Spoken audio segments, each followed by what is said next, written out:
It started with a box. A dusty old box I hadn't touched in years. I was sitting on the floor of my small flat, surrounded by old receipts, broken mugs, and forgotten things from a better life. I only opened the cupboard because the cold was keeping me awake, and I needed something to do. My flat felt smaller in the winter, and every corner held a memory I was trying to forget. But that box held something I didn't expect. Inside were a few old photographs, a necklace, and a notebook with a green leather cover. My Aunt Marie's name was on it. She had passed away 5 years ago, and I hadn't thought about her in a long time. She was the kind of woman who always smiled too much, always spoke about energy and power of the mind. We all thought she was strange, but kind. I opened the notebook and read the first page. It said, "Your thoughts create your life. What you believe is what you receive." I smiled sadly. It sounded like something she would say. I almost closed the book, but something in me wanted to read more. The next pages were filled with short sentences like, "I am strong. I am lucky. Life is working for me." Every page was written in her careful handwriting, full of belief and warmth. I didn't believe in any of it. Not really, but I kept reading anyway. That night, I could not sleep. I lay in bed thinking about her words. I thought about the bakery I used to own, the one I opened with so much hope. I worked hard for years. I was proud of it. Then things started to go wrong. Sales dropped. Rent increased. And when the business closed, my husband said he needed a break. His break turned into divorce papers a few months later. Now, it was just me and the quiet. The next morning, I made tea and sat near the window. It was still raining. I opened the notebook again. One page said, "Speak it. Feel it. Live it. Your life listens." It sounded silly, but I spoke it out loud. "I am strong," I said. My voice was weak. I felt like I was lying. I didn't feel strong. I felt tired and sad. Still, I said it again. "I am strong. I am lucky. Life is working for me." The words felt strange in my mouth, but also warm. I didn't know what I was doing, but I decided to try something new. I found an old notebook of my own and wrote 3 things. I want peace. I want to feel useful. I want to smile without pretending. Then I closed the book and made some toast. For the next few days, I kept reading from Aunt Marie's book. Each time I read a line, I wrote something new in mine. I wasn't sure why I was doing it. I didn't expect anything to change. But slowly, something inside me began to shift. I noticed my thoughts more. I caught myself saying things like, "I can't do this," or "Nothing ever gets better." When I heard those words in my mind, I remembered the book. So I tried to change them. I started saying, "I'm learning," or "I'm still here, and that's something." One afternoon, I was walking to the small shop at the corner when I saw a sign in the window of a cafe. They were looking for part-time help. Normally, I would have walked past without even thinking, but something in me whispered, "Just ask." So I went in. The place was warm and smelled like cinnamon. A young woman behind the counter smiled at me. Her name was Isla. I asked about the job. She looked surprised but friendly. We talked for a while, and she told me the manager would call me the next day. When I walked home, I felt strange. Not excited exactly, but a little less empty. That night, I lit a candle and sat by the notebook again. I wrote, "I tried something new today. I didn't let fear stop me. It was a small thing, but it felt important." I read one of Marie's lines again. "The smallest action, with the right belief, can change your direction." The manager called the next day. His name was Leo, and he asked me to come in for a short trial. I hadn't worked in over a year. I was nervous, but I said yes. I told myself, "I am ready." I didn't feel ready, but I said it anyway. The day of the trial, I stood in front of the cafe door with my hands shaking. But when I went inside, Isla waved at me and showed me what to do. It was simple. Wipe tables, take orders, smile. My body remembered how to move. My voice remembered how to be polite. And after 2 hours, Leo said I could start next week. I walked home with tired legs, but a quiet joy in my chest. It wasn't the bakery. It wasn't mine. But it was a step. That night, I looked in the mirror and whispered, "Thank you." I didn't know who I was talking to. Maybe to Marie. Maybe to myself. Maybe to the part of life that hadn't given up on me yet. In the days that followed, I made a new habit. Each morning, I wrote 3 things I was thankful for, even if they were small. Warm tea, clean socks, a soft pillow. And each night, I wrote one thing I was proud of. I had never done that before. For years, I only saw my mistakes. Now, I was learning to see something else. It wasn't magic. Life was still hard. Bills didn't disappear. My heart still ached sometimes. But there was a softness around the pain now, like a light in a dark room. I started smiling at strangers again. I started walking without looking down. One evening, Isla asked me if I wanted to come to a small gathering at her flat. "Nothing big," she said. "Just tea and music." I almost said no. I didn't feel like I belonged. But something in me said, "Say yes." So I did. That night, I met 3 other women, all with different lives, all carrying their own pain. But they were kind. We talked and laughed. It was the first time in months that I felt seen, not as a broken woman, but as someone real. When I came home, I sat with Marie's notebook.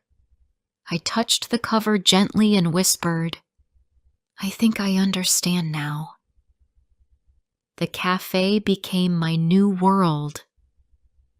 Each morning, I put on the soft brown apron, tied my hair back, and stepped behind the counter like I belonged there.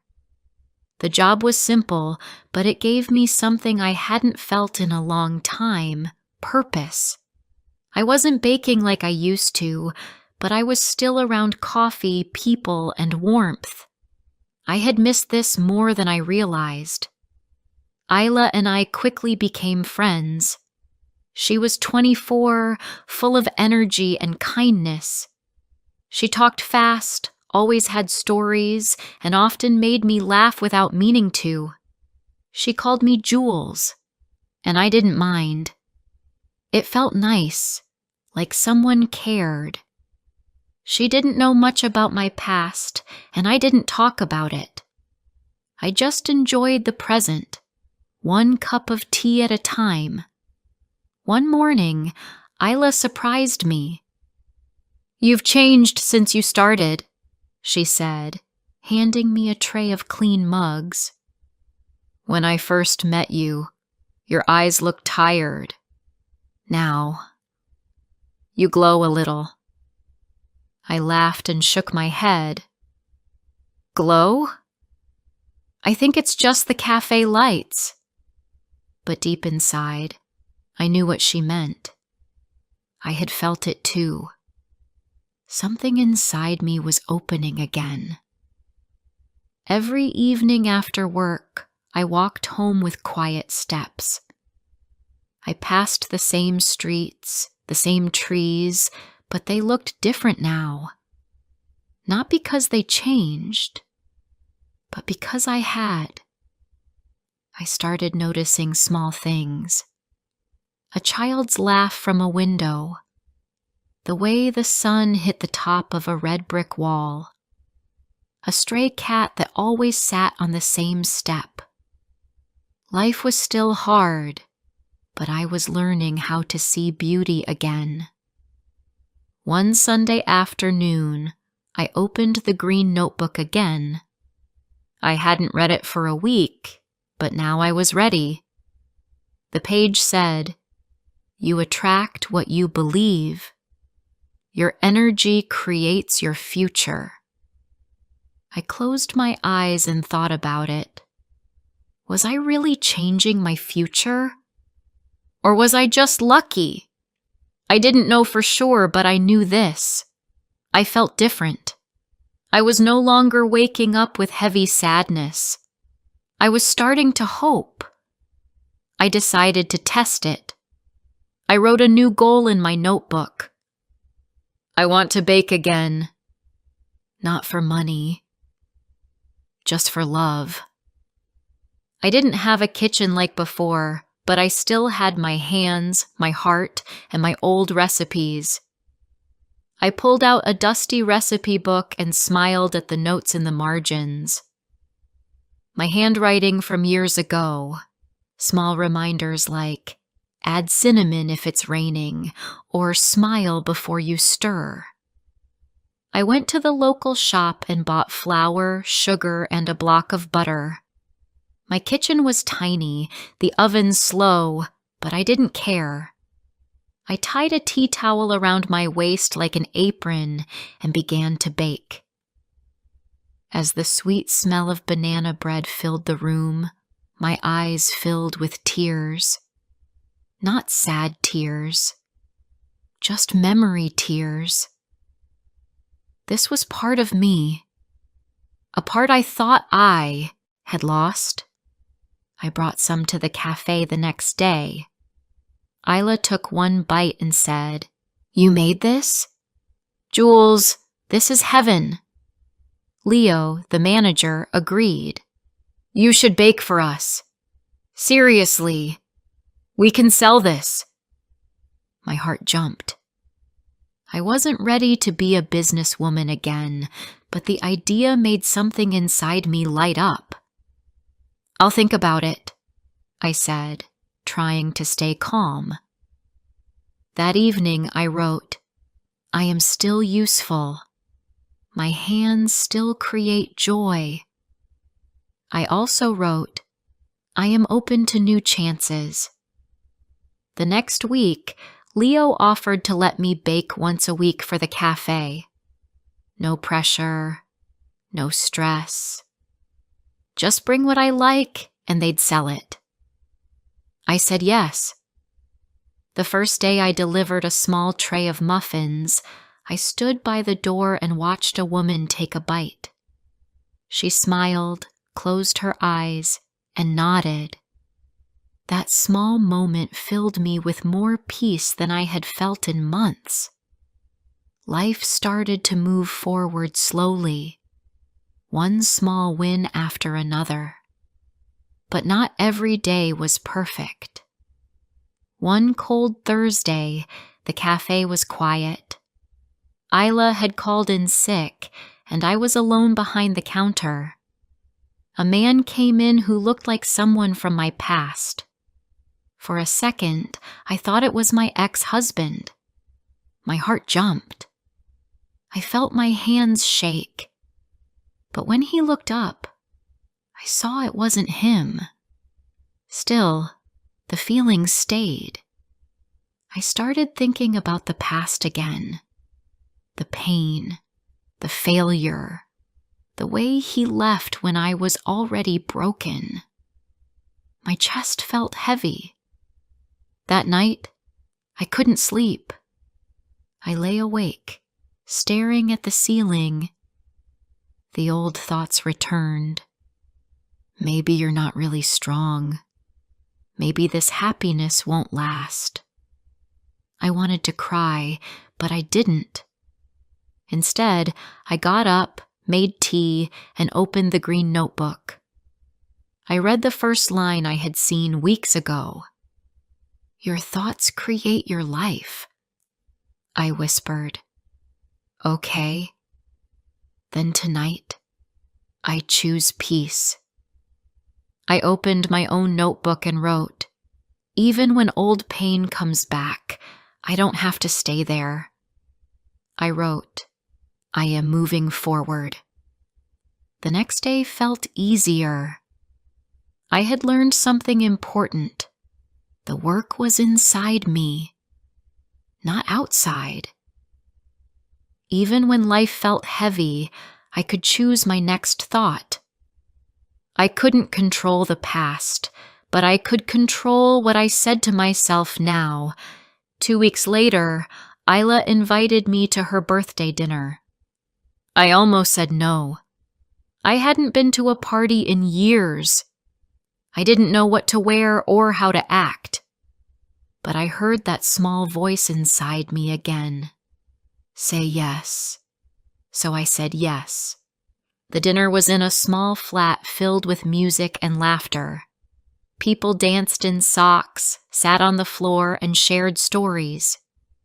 I was the oldest there, but no one seemed to care. A man named Tomas asked me about my baking.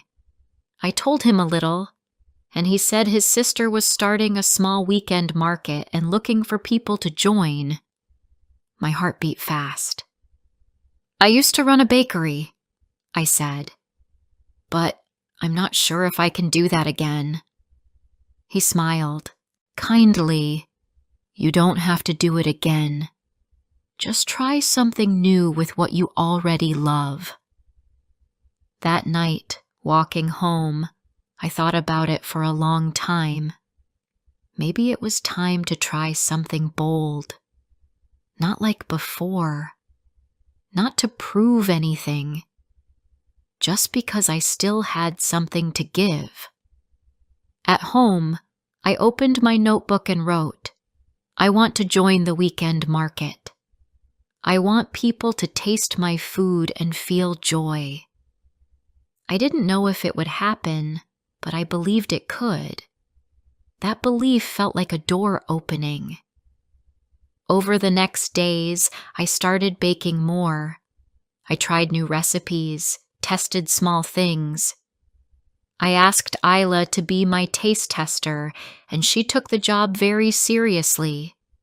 I made lemon tarts, oat cookies, soft bread with rosemary. My kitchen became my heart again. I called Tomas and said, "I'm ready to try." He gave me a small spot on the corner table for the next market day. I prepared the night before with care. I packed my baked goods, printed a small sign, and even found an old tablecloth with flowers on it. It wasn't perfect, but it was mine. The morning of the market was sunny and cool. I stood behind the table, nervous but proud. People came slowly. Some smiled, some stopped and tasted. One woman said, "This reminds me of my grandmother's baking." That simple sentence stayed with me all day. By the end of the market, I had sold almost everything. I walked home with an empty basket, full heart, and tired feet. I laughed quietly to myself, not because of the money. It wasn't much, but because I had done something I thought I couldn't do again. That night, I didn't write just 3 things. I filled 2 whole pages. I wrote, "I am no longer the woman who hides from life. I am the woman who tries." I wrote, "I am alive again." As I closed the notebook, I looked out the window. The moon was full, the street quiet. I pressed my hand to my chest and felt it. Not just my heartbeat, but something deeper. A quiet power. For the first time in a long time, I believed that maybe, just maybe, my best days were not behind me. 2 months passed. I continued working at the cafe, baking for the market, and writing in my notebook every day. Life was still not perfect, but it was full again. I had small routines, warm tea in the morning, quiet walks in the evening, and moments in between where I truly smiled. I no longer felt invisible. People at the cafe called me by name. Customers at the market came back asking for the same cookies or muffins. It was as if the world had remembered me. Or maybe I had remembered myself. One Tuesday afternoon, something unexpected happened. A woman walked into the cafe and stared at me for a long second. Then she said, "Julia?"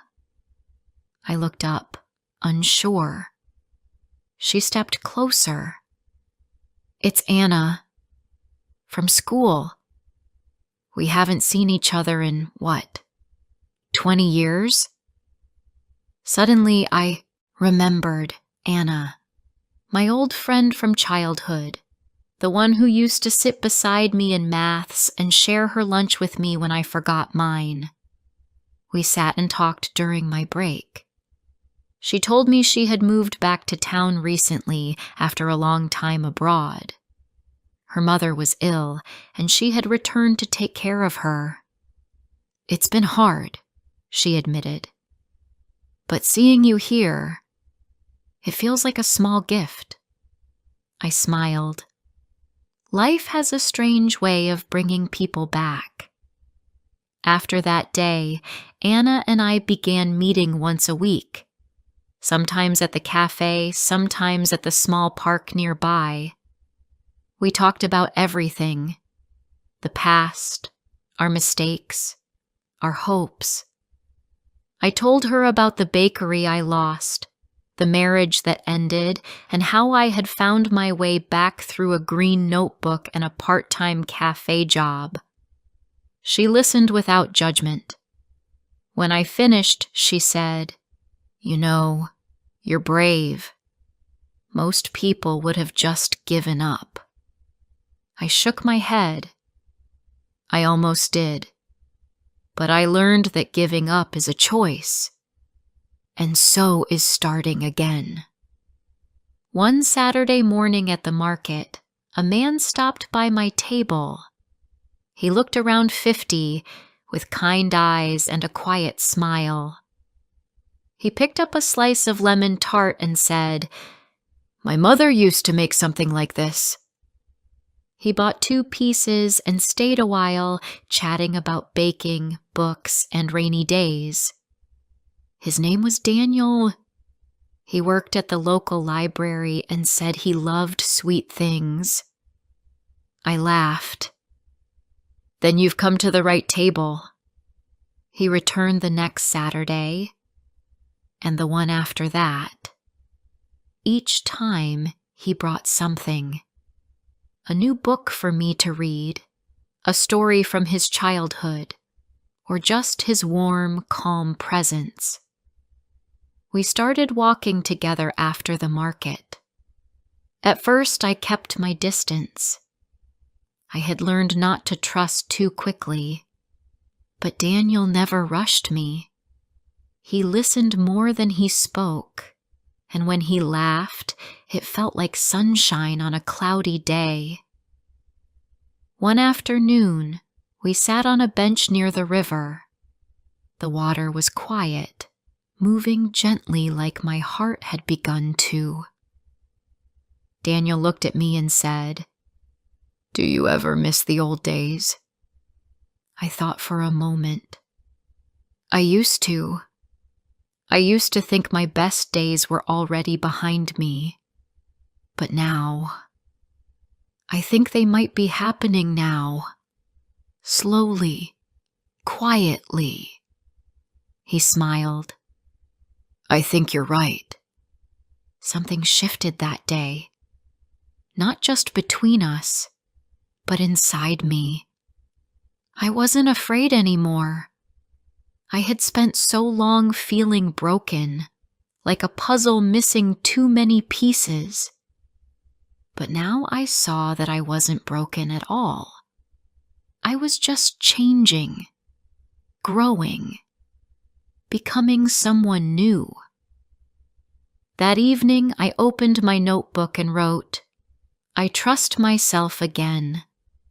I trust life."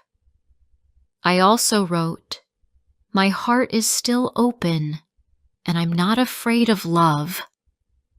Days turned into weeks, and the market became something more than a weekend hobby. A small newspaper wrote an article about local food sellers, and they mentioned me. I received a call from a woman named Priya who ran a new co-working space for women. "We're looking for someone to run a small cafe in our space," she said. "It wouldn't be full-time at first, but it's a paid opportunity. Would you be interested?" I sat with the phone in my hand, heart racing. I hadn't imagined anything like this. A year ago, I was crying on the kitchen floor. Now, someone wanted to pay me to bake again.